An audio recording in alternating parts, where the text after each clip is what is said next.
Salimi Urdu के मुअज़्ज़िज़ नाज़रीन अस्सलामु अलैकुम। नई तहकीक के मुताबिक काबा के बगैर दुनिया रुक जाएगी। एक ऐसा फिक्रा है जिसने दुनिया को घुमा कर रख दिया है, क्योंकि जमीन की गर्दिश तवाफ खाना काबा और नमाज की अदायगी की वजह से है। एक इंडोनेशियन वेबसाइट ने काबतुल्लाह और इसमें नसब हिजर अस्वद के हवाले से 15 यूनिवर्सिटियों के होने वाले इज्तिमाई तहकीक की रिपोर्ट पर मबनी अमेरिकी प्रोफेसर लॉरेंस यूसुफ की रिपोर्ट शाया की है, जिसमें बताया गया है कि काबा के बगैर दुनिया रुक सकती है। अगर मुसलमान तवाफ काबा छोड़ दें या नमाज की अदायगी ना करें तो यकीनन हमारी जमीन की गर्दिश रुक जाएगी, क्योंकि हिजरे अस्वद पर मरकूज सुपर मूसल की गर्दिश बरकी मकनातीसी लहरें नहीं बिखेरेगी। एक रिपोर्ट में बताया गया है कि 15 यूनिवर्सिटियों की तहकीक के नताइज से पता चलता है कि हिजरे अस्वद एक हल्का है जिसमें दाद की मिकदार बहुत ज्यादा है, जो कि मौजूदा स्टील से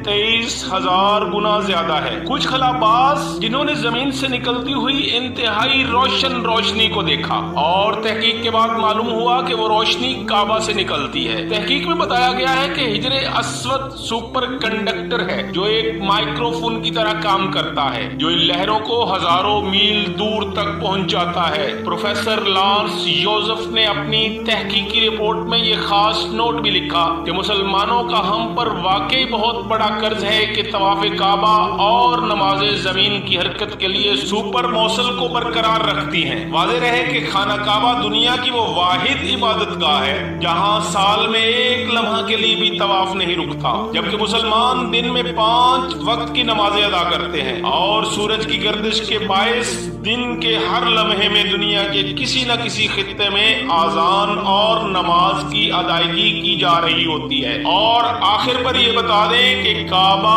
पूरी जमीन का सेंटर है, एक सेंटर पॉइंट है। आप जमीन की पैमाइश जहां से मर्जी कर लें, खाना काबा उसका सेंटर ही है।